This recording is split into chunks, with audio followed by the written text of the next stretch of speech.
berkat yang berasal daripada hikmah. Nah, Bapak Ibu dan Saudara yang saya kasih dalam Tuhan Yesus Kristus, mari kita buka firman Tuhan kita dari Amsal pasal 3 ayat 1 sampai 8. Amsal pasal 3 ayat 1 sampai dengan 8. Amsal pasal 3 ayat 1 sampai 8. Demikian firman Tuhan dengan judul tadi, berkat dari hikmat. Hai anakku, janganlah engkau melupakan ajaranku, dan biarlah hatimu memuliakan perintahku. Karena baik yang baik dan lain dia serta sejahtera akan ditambahkan kepadamu. Jangan kiranya kasih dan setia meninggalkan engkau.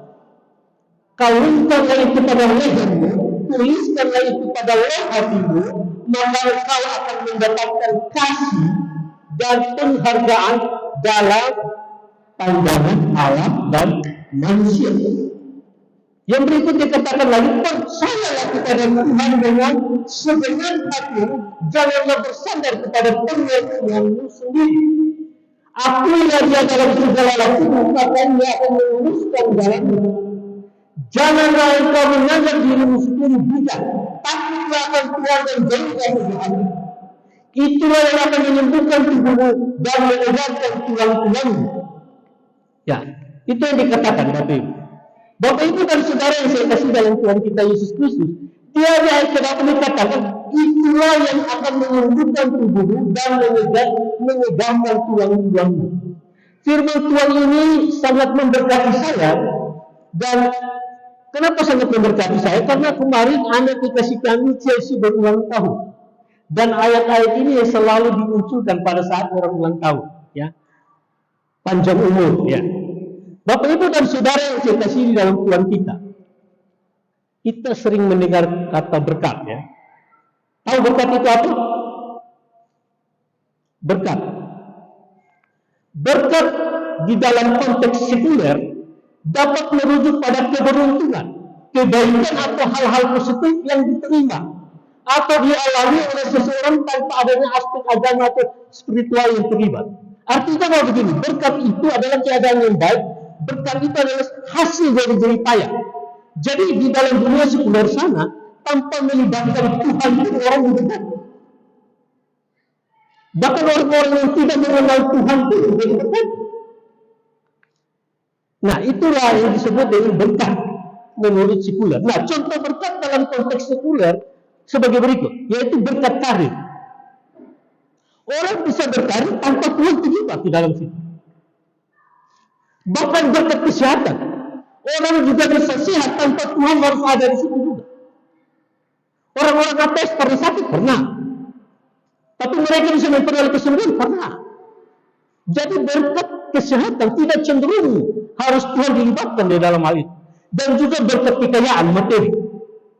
Nah, berkat kekayaan dan materi itu juga tanpa libatkan Tuhan semua pasti akan dapat itu. Nah, itu contoh. Nah, sedangkan sekarang kita melihat berkat menurut Alkitab. Berkat menurut Alkitab itu seperti apa? Nah, kalau berkat adalah hasil, ya, berkat ini adalah hasil dari iman yang menjadi petunjuk bagaimana kita hidup sesuai dengan apa yang diperintahkan oleh Tuhan. Dengan demikian kita akan berjalan pada relnya Tuhan. Nah, ini berkat menurut Alkitab. Jadi berkat itu tidak cenderung dengan materi. Nah, Bapak Ibu dan Saudara yang saya kasih dalam Tuhan Yesus. Nah, kita bisa lihat lagi berkat itu, berkat menurut Alkitab merupakan anugerah atau karunia yang diberikan Allah kepada manusia sebagai tanda bahwa Allah mengasihi kita, sebagai tanda bahwa Allah itu mencintai kita. Nah, ini adalah berkat yang menurut Alkitab demikian. Nah, bisa kita melihat contohnya. Contoh berkat dalam Alkitab itu sebagai berikut, ya. Berkat kesejahteraan materi ini dapat mencakup hal-hal seperti rezeki yang berlimpah, kelimpahan hasil, ya, hasil pertanian, kelimpahan sumber daya dan segala macam. Nah, ini contohnya. Yang berikutnya berkat keselamatan rohani. Berkat keselamatan rohani yang diberikan oleh Allah kepada manusia itu melalui iman dan kasihnya di dalam Tuhan. Di dalam Tuhan siapa? Dalam Tuhan Yesus Kristus. Nah, dalam hal pengampunan dosa. Nah, ini yang disebut dengan berkat rohani, berkat keselamatan. Tidak semua orang di luar sana bisa memperoleh berkat keselamatan ini. Jadi kita sebagai orang Kristen itu harus berbahagia, bersukacita, karena ketika kita percaya kepada Kristus, kita mendapatkan berkat keselamatan. Dan berkat ini bersifat kekal. Kalau berkat-berkat sekuler yang tadi kita pelajari, itu berkat-berkat tidak bersifat kekal. Kenapa? Berkat itu hanya sementara. Orang yang kaya itu tidak bisa bawa sampai di surga. Orang memiliki uang banyak itu tidak bisa bawa sampai surga. Tetapi berkat menurut Alkitab itu berkat yang bersifat kekal. Apa itu yang bersifat kekal? Yaitu berkat keselamatan. Bapak Ibu dan saya hari ini bekerja keras mendapatkan berkat itu. Tapi berkat yang kita peroleh itu hanya bersifat sementara. Kita berkelimpahan dengan uang. Kita berkelimpahan, mungkin kita sehat. Tetapi apakah kita memiliki berkat keselamatan itu atau tidak? Kita punya uang banyak, kita punya mobil banyak. Bahkan sampai memiliki mobil, kita tidak bisa memiliki semua mobil kita. Kita memiliki banyak rumah, tapi belum tentu semua rumah kita tinggal. Kita memiliki banyak kamar, belum tentu semua kamar kita tidur di situ. Tetapi berkat keselamatan yang Tuhan berikan bagi kita hari ini, yaitu berkat yang memiliki sampai kekal. Jadi Bapak Ibu berusaha untuk mendapatkan berkat rohani ini. Ini yang kita perlu berusaha, karena kita dijanjikan memperoleh kehidupan yang kekal, yang abadi. Yang abadi Bapak Ibu. Dan inilah berkat yang luar biasa. Nah, yang berikutnya kehidupan yang penuh bermakna. Jadi hidup kita ini bermakna itu adalah berkat Bapak Ibu. Tidak semua orang bisa hidup benar di hadapan Tuhan. Kalau hari ini saya dan Bapak Ibu bisa hidup benar, itu sebuah berkat yang Tuhan berikan bagi kita. Kalau hari ini kita bisa duduk dan ibadah, itu berkat Bapak Ibu. Karena hari Minggu banyak orang buat kejahatan di luar sana. Nah, inilah berkat bersifat rohani. Jadi dia katakan berkat yang berkaitan apa? Satu lagi. Kita merasa syukur, puji Tuhan. Ini berkat. Kalau hari ini kita hidup dengan 10.000, bisa hidup dengan 10.000, itu berkat Tuhan. Dan dikatakan apa? Kita harus bersyukur. Bersyukur. Supaya apa? Dengan 10.000 hatiku damai. Hatiku tidak mengeluh. Hatiku tidak bertanya siapa yang kau Tuhan. Itu maksudnya ini berkat. Dan tidak semua orang itu bisa melakukan hal itu. Bapak Ibu dan Saudara yang saya kasih di dalam Tuhan kita Yesus Kristus. Apa itu hikmat? Karena hari ini kita berbicara tentang berkat, juga kita berbicara tentang hikmat. Apa itu hikmat? Nah, mari kita lihat, hikmat adalah kepintaran. Kepintaran mencapai hasil, menyusun rencana yang benar untuk memperoleh hasil yang dikehendaki. Beda orang dengan pengetahuan. Hikmat dengan pengetahuan itu berbeda. Kalau hikmat ini, kepintaran mencapai hasil. Kepintaran untuk mencapai hasil dan menyusun rencana yang baik. Untuk apa? Untuk memperoleh hasil. Itu maksudnya. Jadi bagaimana kita punya kepintaran mengurus manajemen berkat Tuhan dulu supaya apa? Supaya bisa memperoleh hasil yang benar di hadapan Tuhan. Nah, inilah orang yang memiliki hikmat. Orang yang memiliki hikmat itu dia apa? Pintar mencari uang, pintar membuat rencana bagaimana mendapatkan berkat yang besar. Orang yang berhikmat. Jadi berkat yang berasal dari hikmat adalah berkat yang apa? Pintar dalam mencari hasil, pintar dalam menyusun rencana untuk apa? Memperoleh tujuan. Itu yang disebut dengan hikmat. Seperti contoh yang paling sederhana. Orang menjual nasi goreng. Tidak semua orang bisa menjual nasi goreng. Buat nasi goreng bisa, semua bisa. tapi bisa menjadi seorang pebisnis nasi goreng, itu tidak semua orang bisa. Kenapa? Karena dia punya hikmat. Bagaimana kepintaran dia ini untuk mencapai hasil. Bagaimana dia buat rencana menjadi seorang penjual nasi goreng yang berhasil. Itu namanya hikmat. Hikmat yang berasal dari berkat. Kalau orang dunia sekuler, duduk-duduk Bapak Ibu, itu bisa dapat berkat. Melalui apa? Melalui setan, iblis. Berguru ke sana sini. Itu bukan orang yang berhikmat. Kalau anak-anak Tuhan, Tuhan ajarkan kepada kita. Supaya kita menjadi orang-orang yang berhikmat. Nah, Bapak Ibu tak sadar, ada 3 tokoh yang sangat besar di Alkitab itu. Yaitu Yosua, Daud, dan Salomo. Ini 3 tokoh yang besar yang memiliki hikmat yang berasal daripada Tuhan. Kalau kita lihat Yosua, bagaimana dia dapat hikmat dari Tuhan, dia membuat sebuah rencana waktu berperang, membangun alat untuk masuk di dalam tanah perjanjian. Tidak semua orang bisa begitu. Begitu juga dengan Daud, seorang raja yang luar biasa. Dia memperoleh hikmat dari Tuhan. Bagaimana dia bisa dengan kepintarannya membuat strategi perang yang begitu luar biasa. Membuat rencana kapan saya harus menyerang, sehingga dia bisa menjadi seorang raja yang luar biasa. Dan juga seorang namanya Salomo. Salomo adalah raja yang memiliki hikmat yang sangat luar biasa.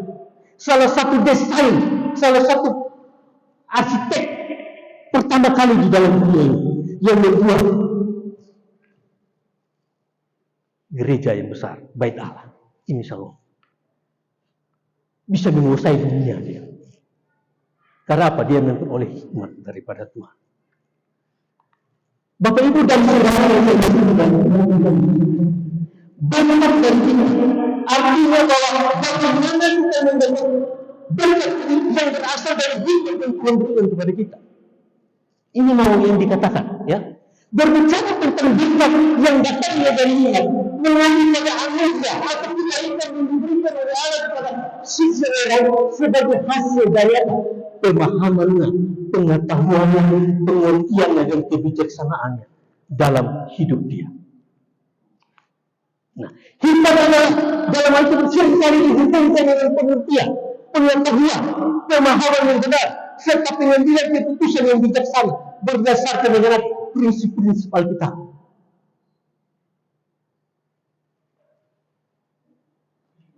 Orang berdagang tidak mampu bersaing lagi dengan sebelah kiri dan kanan. Dan pada akhirnya dia memakai ilmu-ilmu gelap. Nah, ini adalah hikmat yang tidak berasal daripada Tuhan. Yang tidak melihat prinsip-prinsip Alkitab.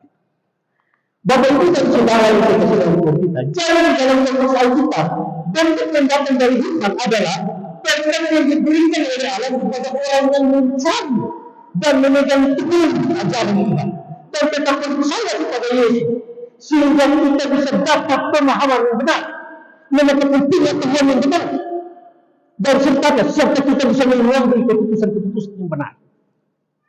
Itu maksudnya Tuhan. Yang Tuhan mau berbicara kepada kita. Pertanyaannya bagi kita, bagaimana cara kita bisa memperoleh hikmat itu? Sehingga hidup kita dengan apa itu? Bagaimana caranya? Harus ada caranya dong. Supaya kita bisa hidup berhikmat. Caranya apa? Bagaimana? Pada pagi hari ini ada 3 cara yang harus kita miliki agar hidup kita dan kita bisa memiliki hikmat yang berasal daripada Tuhan. Ada 3 cara Bapak Ibu. Cara yang pertama kita akan lihat. Di dalam Amsal, jangan melupakan ajaran Tuhan. Jadi kalau Bapak Ibu mau dapat hikmat yang berasal daripada Tuhan, maka yang pertama jangan pernah melupakan ajaran Tuhan. Dikatakan di dalam Amsal pasal 3 dikatakan, hai anakku, jangan engkau melupakan ajaranku dan biarlah hatimu memelihara perintahku. Ayat ini mengandung pesan moral dan berita yang mengajarkan pentingnya memelihara ajaran dan nasihat yang diberikan orang-orang tua, orang-orang yang bijak kepada anak-anak mereka. Nasihat orang tua itu penting. Saya selalu ingat nasihat orang tua itu. Selalu beritahu kepada kami waktu masih kecil. Kalau tidur itu bangun jangan sampai siang. Ini nasihat orang tua. Kalau bangun itu pagi, sambut berkat Tuhan. Jangan sampai rezekimu sudah dipatok ayam baru kamu bangun. Firman Tuhan katakan, jangan engkau melupakan nasihat orang tua itu. Orang-orang bijak itu. Jangan engkau melupakan. Nah, di dalam konteks ini, perhatikan baik-baik. Anakku, dikatakan sini, hai anakku. Ini mengacu kepada seseorang yang sedang mendengarkan nasihat tersebut. Ajaran dan pesan-pesan yang dimaksudkan dalam ayat ini adalah ajaran moral dan bijak. Yang bertujuan apa? Membimbing seseorang untuk hidup yang benar dan takut akan Tuhan. Itu yang pertama. Ya, jadi inti dari Amsal pasal 3 adalah pentingnya menghormati dan mengikuti nasihat orang tua. Mengikuti orang-orang bijak dalam hidupnya sehingga seseorang dapat hidup dengan bijak dan bermoral. Jadi hai anak-anak muda, hai anak-anak, halo anak-anak pemuda remaja, hai, bagaimana kabarnya? Ingat, jangan melupakan nasihat orang tua. Ini kita sebagai orang tua harus terus mendidik. Jangan pernah lupa. Jangan orang tua kasih nasihat langsung keluar. Contoh, sekarang kita lihat contoh ajaran Tuhan itu seperti apa. Tadi kita sudah lihat ajaran Tuhan. Ajaran Tuhan itu seperti apa? Yang suruh Tuhan suruh kita memelihara. Yang pertama kita lihat, takut Tuhan. Tuhan mengajarkan kita suruh takut Tuhan, bukan takut setan. Ya, kita harus takut Tuhan, bukan takut setan. Siapa yang masih takut lewat kuburan? Jangan takut lewat kuburan. Kalau anak Tuhan itu tidak pernah takut kuburan. Kalau anak setan takut kuburan. Ingat, takut Tuhan. Orang yang takut Tuhan, apa yang sudah Tuhan katakan itu dia dengar. Yang kedua, berbicara dengan bijak. Kalau berbicara dengan orang tua, tahu hormat, berbicara yang baik. Ini yang Tuhan ajarkan. Yang ketiga, jujur dan berintegritas. Ya dikatakan ya, tidak dikatakan tidak. Nah ini ajaran yang Tuhan suruh kita pegang. Semuanya ada dasar firman Tuhan.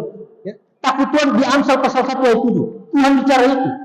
Berbicara dengan bijak. Ada di dalam Amsal 15 ayat 1. Berbicara untuk jujur dan berintegritas. Ada di dalam Amsal 12 ayat 22. Kerja keras dan rajin.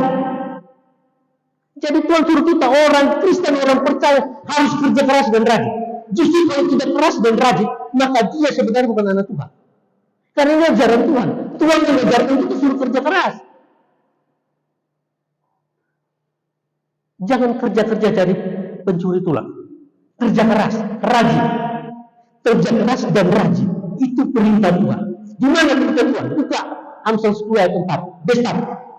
Buka itu, Amsal 10 ayat 4. Bunyikan dia keras-keras. Amsal 10 ayat 4. Tangan yang lambat membuat miskin, tetapi tangan orang rajin menjadikan kaya. Nah, jadi kalau mau berkat Tuhan, harus tangannya rajin. Tangan ini rajin, rajin, rajin. Jangan dipakai lipat begini. Ini orang lagi belajar mati nih. Tidur saja terus. Anak-anak kos, ingat, bangun pagi ya. Jangan tidur terus sampai siang-siang. Supaya rajin kerja keras.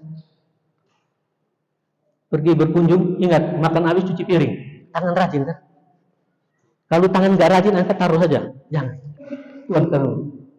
Ini aturan yang Tuhan bilang. Yang berikutnya, mendengar dan belajar. Rajin mendengar nasihat. Jangan malas belajar. Terus belajar, terus baca firman Tuhan. Terus dengar firman Tuhan. Ini perintah Tuhan.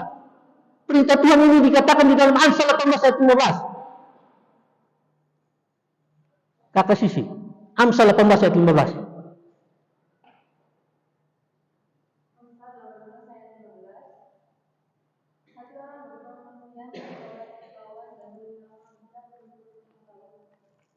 Ini dikatakan, jadi orang yang mau pengetahuan yang berhikmat, rajin baca firman Tuhan. Yang berikutnya dikatakan lagi, orang Kristen itu harus hidup toleransi dan memberikan pengampunan. Jadi toleransi saja, bertoleransi aja sudah ditulis di dalam Alkitab. Jadi orang percaya itu harus hidup toleransi dan mengampuni. Di mana ditulis? Amsal 19 ayat yang ke-11. Pak Matius bisa bantu baca kita? Amsal 19 ayat 11. Jadi orang Kristen itu harus hidup bertoleransi.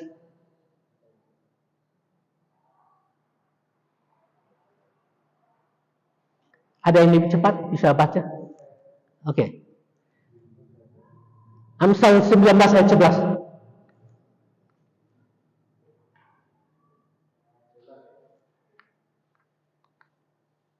Akal budi membuat seseorang pandai sabaran. Orang itu dipuji karena memaafkan pelanggaran. Nah, jadi saling mengampuni dan saling bertoleransi itu sudah ditulis di sini. Yang berikut, jaga ucapan. Kadang-kadang ucapan yang kita bicara ini, kadang-kadang kayak orang yang tidak berhikmat. Jadi dikatakan bahwa jaga ucapan. Jaga ucapan ini ada di mana? Amsal 21 ayat 23. Yolan bisa baca? Amsal 21 ayat 23, siapa memelihara musuh dan tidaknya, dan memelihara diri daripada musuh. Nah, itu dikatakan. Makanya pentingnya nasihat. Nasihat ini penting. Harus suka dengar nasihat. Orang yang malas dengar nasihat, itu tidak melakukan ajaran Tuhan. Jadi nasihat ini penting. Nasihat yang bijak. Amsal 12 ayat 15. Mama Lala bisa bantu baca. Pentingnya nasihat yang bijak. Amsal 12 ayat 15.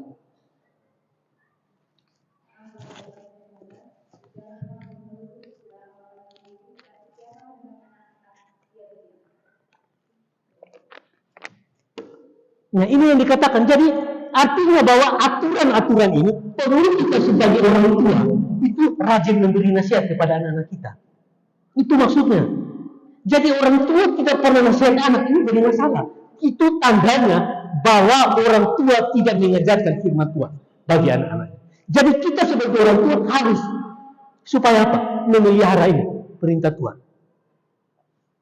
Nah, supaya kita memelihara perintah Tuhan ini, supaya di dalam Amsal pasal 3 ayat 2 itu bisa digenapi dalam hidup kita. Ini maksudnya. Jadi dampak dari jangan melupakan Tuhan ini, itu supaya firman Tuhan itu tuh bisa hidup dalam diri kita. Apa itu? Di dalam Amsal pasal 3 ayat 2. Amsal pasal 3 ayat 2 yang tadi kita baca. Firman Tuhan ini. Coba dibunyikan ayat yang kedua.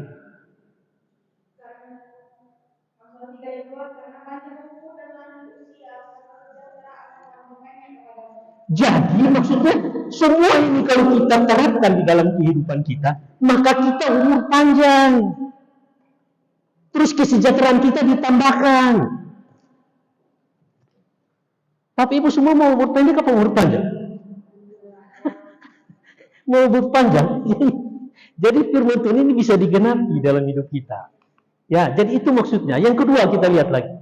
Ya, yang kedua mengasihi dan setia kepada Tuhan Yesus. Ya, jadi kita ini harus tetap mengasihi Tuhan Yesus. Keadaan seperti apapun tetap mengasihi Tuhan. Tetap apa? Setia kepada Tuhan. Bentuk kita setia kepada Tuhan dan mengasihi Tuhan, yaitu datang beribadah Bapak Ibu. Itu tanda bahwa kita tuh mengasihi Tuhan Yesus. Karena di dalam gereja ini kita belajar tentang firman Tuhan, belajar tentang Yesus. Itu maksudnya. Jadi jangan kiranya kasih dan setia meninggalkan engkau. Tetapi dia kata, kalungkanlah itu pada lehermu. Nah, tuliskanlah itu pada loh hatimu. Tulis di hati. Tulis di hati. Kadang-kadang kalau dulu-dulu kita masih gombal-gombal cewek, namamu selalu ada di hatiku. Artinya apa? Ini tulis di nama di sini, bukan tulis di sini. Atau nama Maria di sini, lagi-lagi kita jadi istri. Kan jadi masalah. Tuliskanlah di loh hatimu. Ya, jadi anak muda jangan tatoan taruh Maria di sini. Karena cewekku nama Maria, tato Maria. Puji Tuhan kalau jadi istri, kalau nggak jadi istri. Nah, jadi masalah tuh kalau jadi dapat istri Siti. Terus tanya, Pak itu namanya siapa? Maria. Maria siapa? Jadi masalah. Kalungkan dan tuliskanlah itu dalam loh hatimu.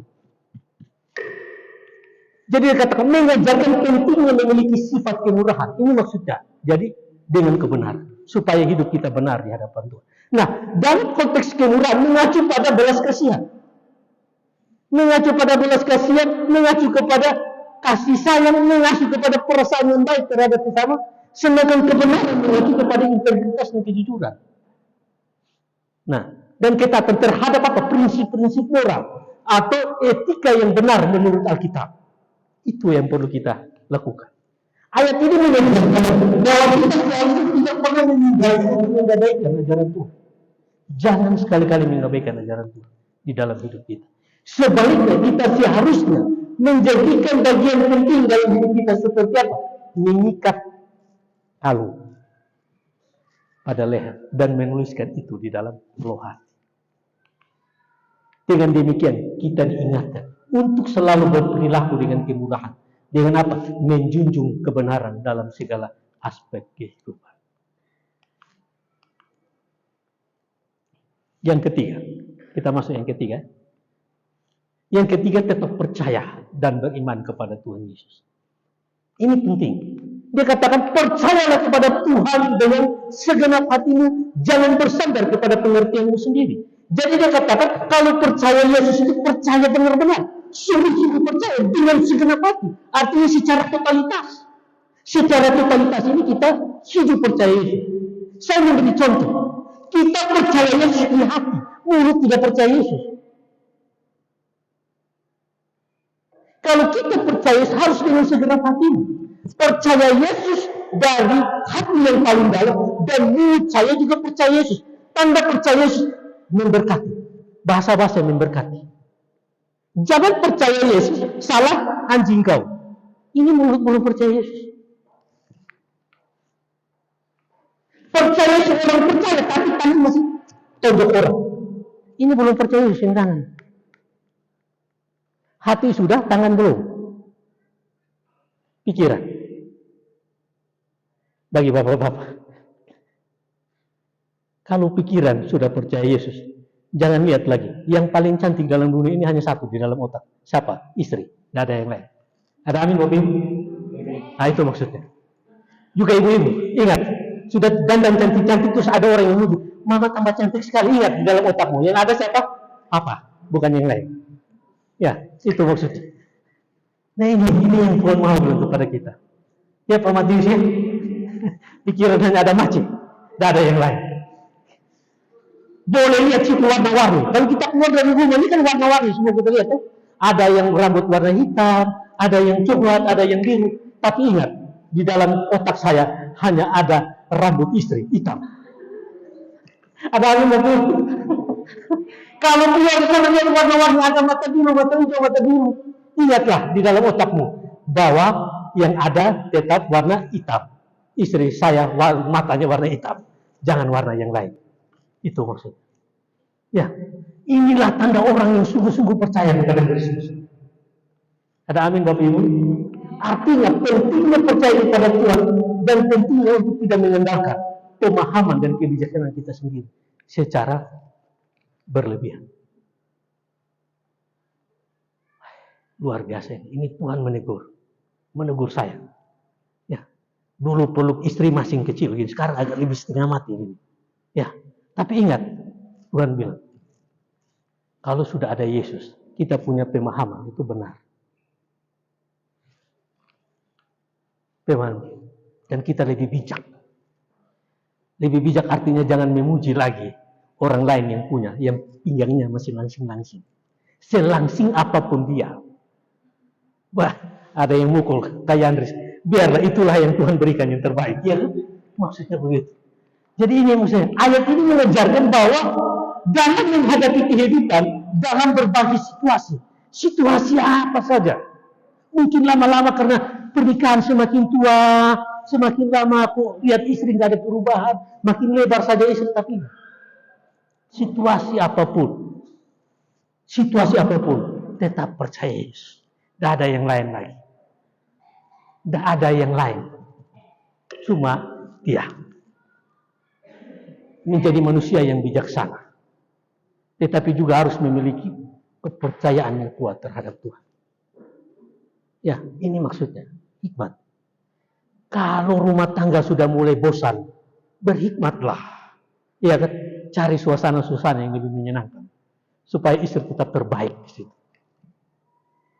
Kalau kita hanya berwisata hanya dengan ruang tamu, ruang makan, ruang tidur, sama ini bosan. Ya tuh, papa mama ini perlu jalan-jalan juga, lihat yang bagus-bagus. Itu maksudnya.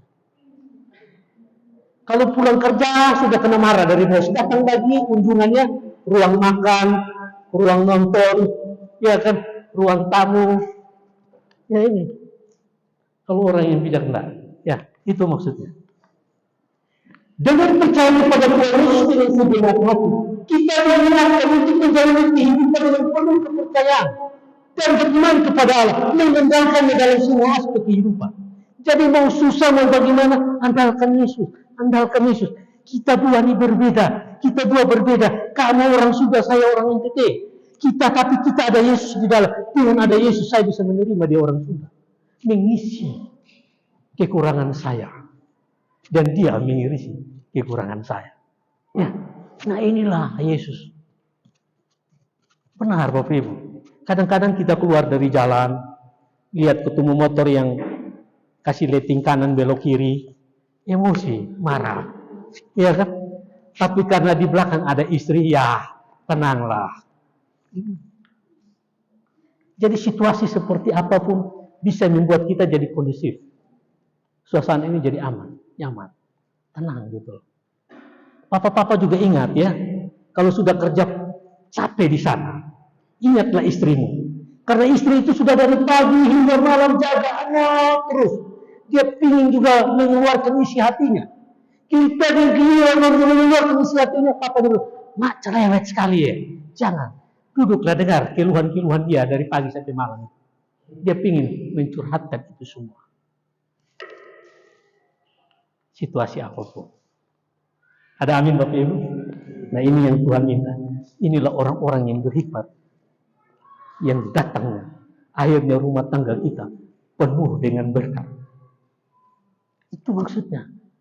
Yang anak-anak juga. Mereka tuh capek lari-lari, capek sekolah di sana. Datang lagi di rumah mau pingin dapat pujian dari papa mama. Papanya bukan. Nah kenapa belum kerja Pep? Kamu ini. Pusing. Anak-anak ini perlu diberi apresiasi. Kamu belajar apa tadi? Dapat nilai berapa? Nilai 10. Wah, puji Tuhan, anak kamu pintar ya. Luar biasa. Belajar yang semangat lagi. Suasana damai itu dalam rumah tangga kita yang harus ciptakan. Inilah orang yang berhikmat di dalam Tuhan. Jadi 3 cara yang harus kita miliki. Untuk bagi Bapak Ibu yang hadir pagi hari ini, supaya pulang menjadi orang yang berhikmat, maka milikilah hikmat yang dari Tuhan. Dan kita harus memiliki 3 cara ini.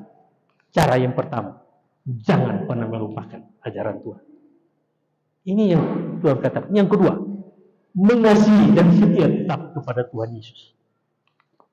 Yang ketiga, tetap percaya dan beriman kepada Tuhan Yesus.